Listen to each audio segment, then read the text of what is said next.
Good morning, students. I am R.K. Ranjan, PhD Chemistry. Once again, welcome you all towards this very new topic.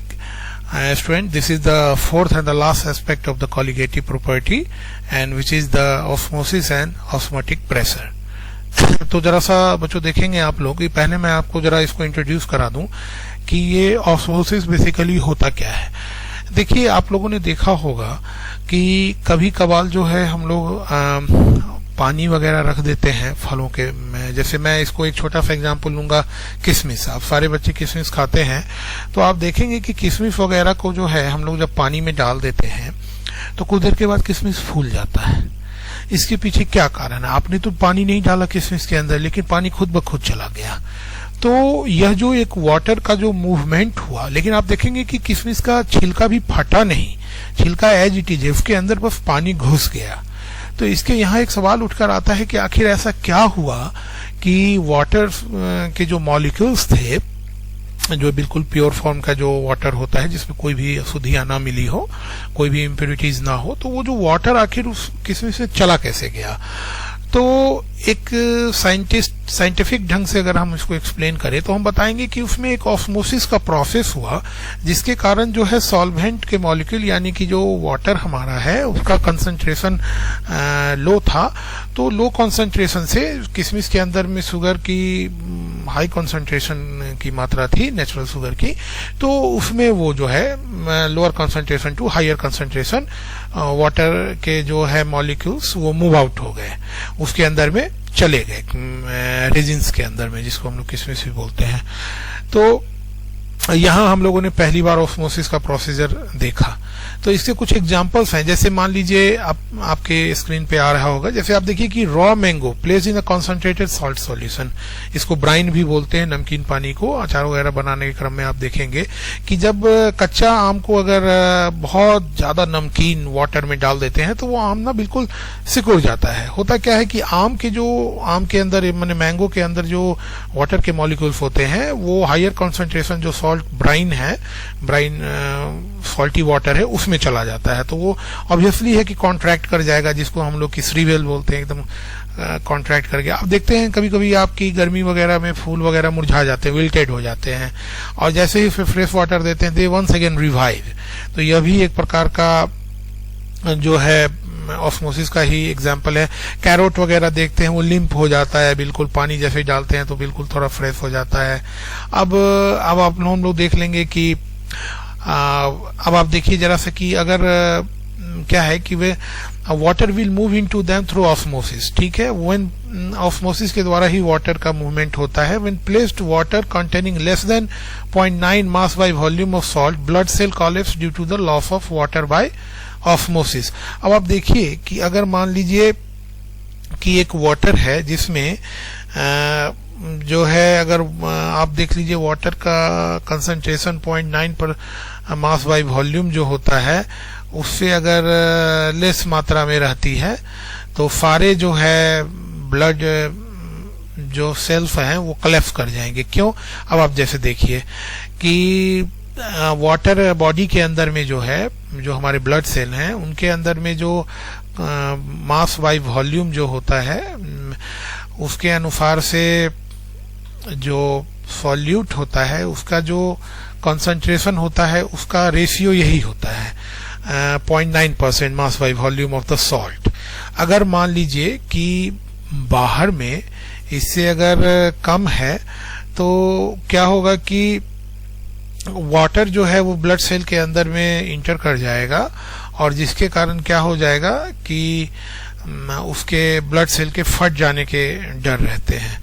या मान लीजिए अगर water बाहर में रखा हुआ है और उसका कंसंट्रेशन जो है 0.9 से कम है अगर, तो ब्लड सेल का जो वाटर कंटेंट है वह जो है उस सॉल्टी वाटर में चला जाएगा, और चले जाने के कारण जो है सो वो फिर कोलैप्स कर जाएगा। मतलब आप ये जान लीजिए कि हमारे बॉडी वगैरह में जो सलाइन वगैरह चढ़ाया जाता है तो उसमें जो सॉल्ट का जो प्रपोजिशन होता है, कंपोजिशन, वो 0.9% मास बाय वॉल्यूम होता है, ताकि जो है एक आइसोटोनिक सिचुएशन को मेंटेन रखे, मतलब उसमें कोई ब्लड सेल के अंदर ऑस्मोसिस ना हो।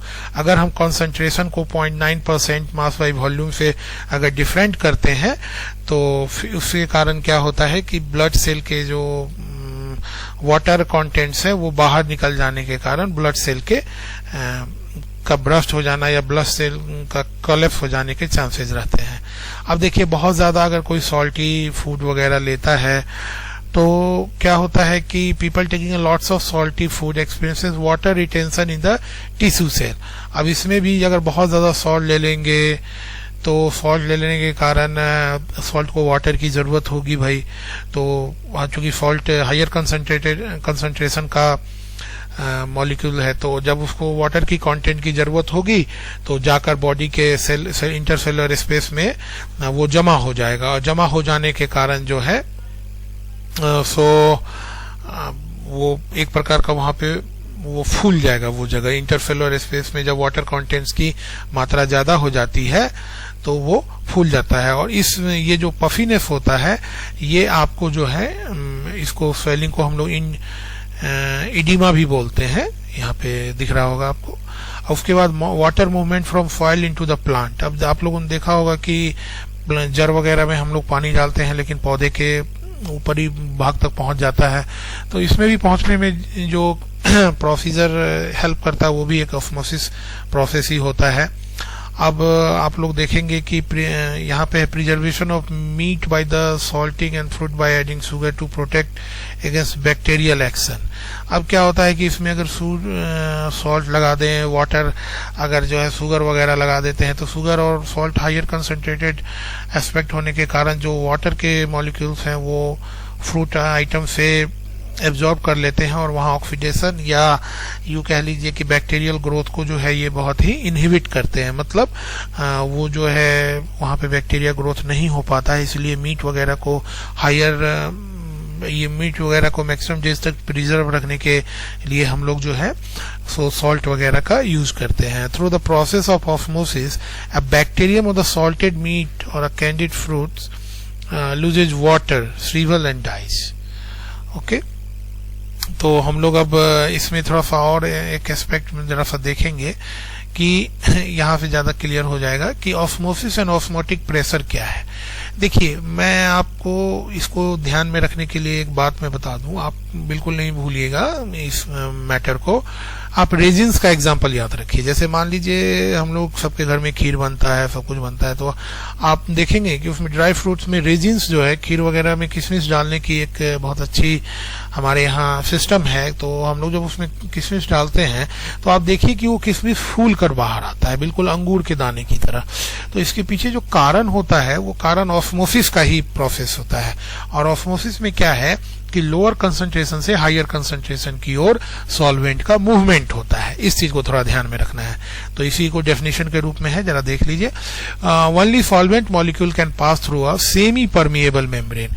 यहाँ एक बात हुआ कि सेमी परमिएबल मेम्ब्रेन क्या है, मतलब वो एक सर्टेन सेलेक्टेड साइज के सॉल्यूट पार्टिकल्स या एटम या मॉलिक्यूल्स को ही अपने से निकलकर बाहर जाने देते हैं। जैसे हम लोग आगे में पढ़ेंगे कि आर्टिफिशियल सेमी परमिएबल मेम्ब्रेन, जैसे आप सेलुलोज एसीटेट का देख रहे हैं जो हमारे आरओ वगैरह में भी यूज होता है, वाटर प्यूरिफायर में।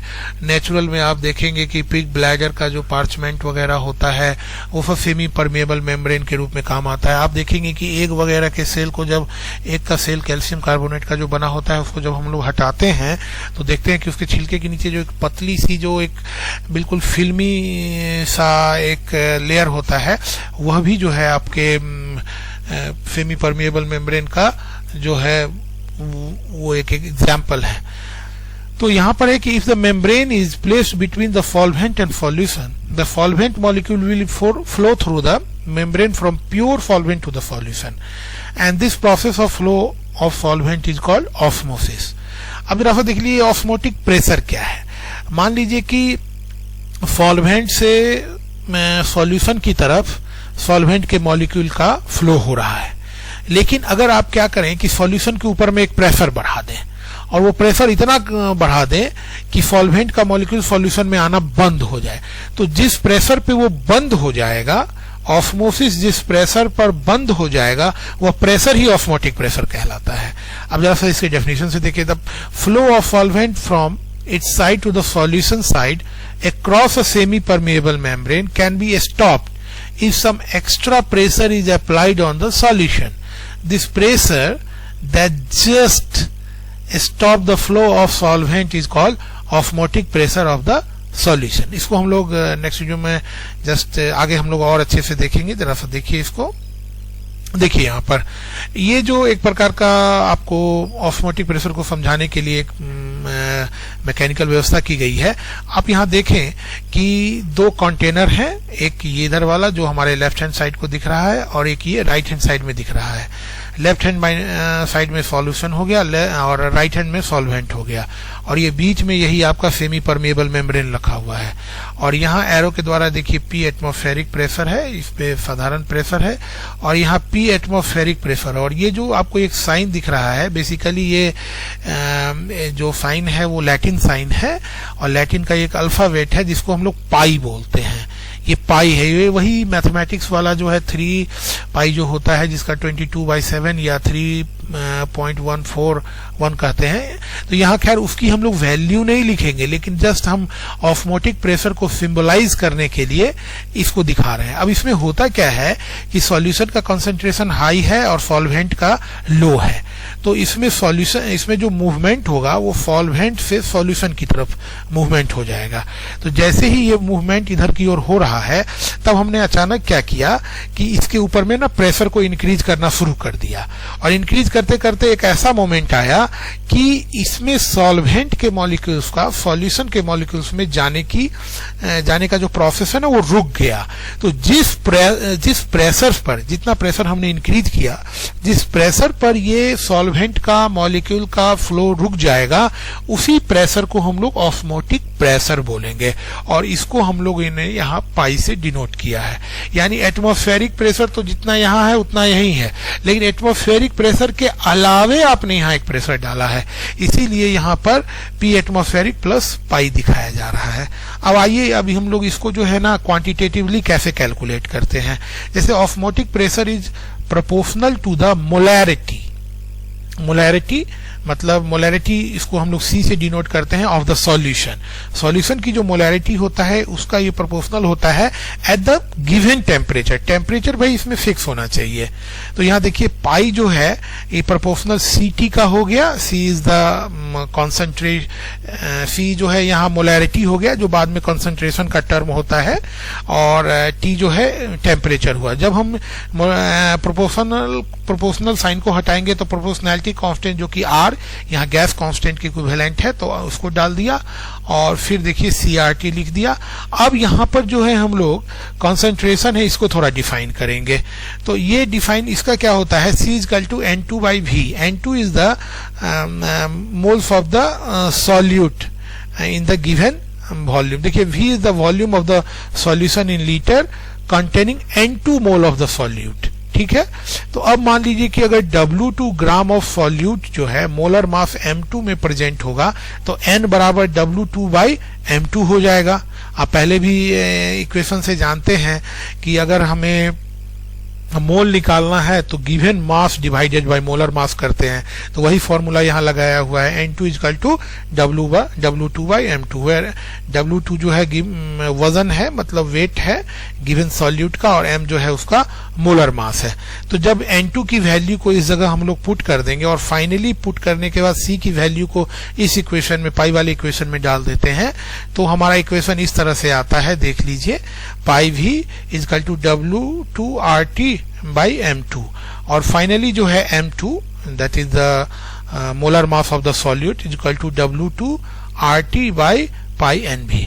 तो अब आप देखिए कि इसमें से अगर हम इस दिए गए फॉर्मूले में से अगर हम किसी भी क्वांटिटी की वैल्यूज निकालना चाहते हैं, तो बाकी के वैल्यूज को पुट करने के बाद, जैसे मान लीजिए हम मोलर मास निकालना चाहते हैं किसी भी सॉल्यूट का, तो उसका जो है उसमें कितना डाला गया है W2 मतलब उसका weight, gas constant, T temperature, और इनको डेलने से ऑस्मोटिक प्रेशर जो कि मेजर किया जा सकता है इंस्ट्रूमेंट के द्वारा, ठीक है, और वॉल्यूम्स को भी मेजर किया जा सकता है। इससे हम लोग उसका मोलर मास को आइडेंटिफाई कर लेते हैं। तो बच्चों ये एक बहुत ही इंपॉर्टेंट एस्पेक्ट है। अब चलिए इसी के साथ हम लोग एक दूसरा एस्पेक्ट भी क्लियर कर देते हैं। This is called the reverse osmosis. बच्चों आप लोग जानते होंगे कि ये रिवर्स ऑस्मोसिस आरओ आजकल सबके घरों में आरओ होता है, तो इसमें भी ऑस्मोटिक प्रेशर के कॉन्सेप्ट को ध्यान में लिया जाता है। देखिए इस तरह का एक मैकेनिकल व्यवस्था होती है। अब जैसे सॉल्ट वाटर, मान लीजिए यहाँ पर हम लोगों ने सी वाटर लिया, सी वाटर से पानी निकालना है, अब बीच में सेमी परमेबल लगा दिया, तो इसमें हम लोग जो है ना नेचुरल सेमी परमेबल मेम्ब्रेन नहीं लेते, आर्टिफिशियल लेते हैं जो सेलुलोज एसीटेट का बना होता है। अब आप देखिए इसमें क्या होता है, ऑस्मोसिस जो है रिवर्स हो जाएगा। जैसे मान लीजिए यहाँ फ्रेश वाटर है तो इसके अंदर में सॉल्ट वाटर कम होगा, और यहाँ क्या होता है कि इसका जो इसमें आप देखेंगे कि इसमें जो है सॉल्यूट वगैरह मिला हुआ है, तो जैसे ही जो है अगर हम दोनों को एक सेमी परमेबल मेम्ब्रेन से डिफरेंशिएट कर देंगे तो यहाँ का फ्रेश वाटर जो है ना सॉल्ट वाटर में जाने लगेगा। लेकिन इसमें होता क्या है कि अगर जो है हम इसके प्रेशर्स को बढ़ा दें, मतलब ये जो सॉल्ट वाटर ब्राइन जो भी कह लीजिए सी वाटर है, इसके ऊपर में पिस्टन से हम प्रेशर बढ़ाने लगे और बढ़ाते बढ़ाते ये प्रेशर हम इतना ले आए, मतलब इसके ऑस्मोटिक प्रेशर के बराबर में ले आए, तो ये ऑस्मोसिस जो फ्रेश वाटर से सॉल्ट वाटर की ओर होता था वह उल्टा होने लगेगा, रिवर्स हो जाएगा। यानी सॉल्ट वाटर से जो सॉल्वेंट के मॉलिक्यूल्स हैं वो फ्रेश वाटर में जाने लगेंगे और सॉल्ट के पार्टिकल्स जो सॉल्यूट का हिस्सा हुआ वो इसी सॉल्ट वाटर में रह जाएगा। तो इस प्रक्रिया को हम लोग रिवर्स ऑस्मोसिस कहते हैं। ऑस्मोसिस तो हुआ but it happens in a reverse way, ठीक है। यहां देखिए reverse osmosis occur when a pressure larger than the osmotic pressure is applied to the solution. यहाँ फ्रेश वाटर, जैसे फ्रेश वाटर जो इसके अंदर आ रहा है, तो इस ऑस्मोसिस को रोकने के लिए जो ऊपर से हमने डाला दबाव वो ऑस्मोटिक प्रेशर हुआ, किसका, फ्रेश वाटर का। तो इसको जब हम फ्रेश वाटर के ऑस्मोटिक प्रेशर से ज्यादा प्रेशर इधर लगाएंगे तो सॉल्ट वाटर का जो वाटर है वो इस सेमी परमेबल मेम्ब्रेन से जाने लगेगा इसके अंदर। तो थोड़ा इसको देख लें लिटरेचर में क्या है कि the direction of osmosis can be reversed if a pressure larger than the osmotic pressure is applied to the solution side. Pure solvent flow out of the solution through the semi-permeable membrane. This phenomena is called reverse osmosis and it is of great practical utility. जैसे मैं आपको बता दूं कि हम लोग जैसे जहाँ पे पानी की कमी है, जैसे समुद्र के किनारे रहने वाली जगहें, या आपको जो हमारा मिडिल ईस्ट का कंट्री है जहाँ पे पानी वगैरह आपको पानी की बहुत दिक्कत है, रेगिस्तान है, समुद्र है, तो वहाँ इस प्रोसेस का इस्तेमाल किया जाता है। आजकल हमारे घरों में भी जो गंदे पानी आते हैं या बहुत ज्यादा उसमें फॉल्टी वाटर आ जाता है, उसको भी हम लोग इसी आरओ के द्वारा ही प्यूरिफाई करते हैं। The pressure required for the reverse osmosis is quite high. A workable porous membrane is a film of cellulose acetate placed over the suitable support। इसलिए देखते होंगे कि आरओ में जो है ना हायर प्रेशर करने के लिए मोटर लगाया जाता है, पंप लगाया जाता है, जिसको हम लोग आरओ पंप बोलते हैं। Cellulose acetate is permeable to water but impermeable to impurities. अब यहाँ पर क्या है कि सेलुलोज एसिटेट जो है सो वाटर के लिए तो परमिएबल हो गया, लेकिन बाकी चीजों के लिए जो है वो इम्परमेबल हो गया। तो बच्चों यही था, और मुझे लगता है कि आपको ये टॉपिक काफी समझ में आया होगा। आप इसको बार बार देखिए और अगर कुछ डाउट है तो आप इसमें जरूर मुझसे पूछिए। And once again I thanks to all of you for your patienceful watching. Thank you.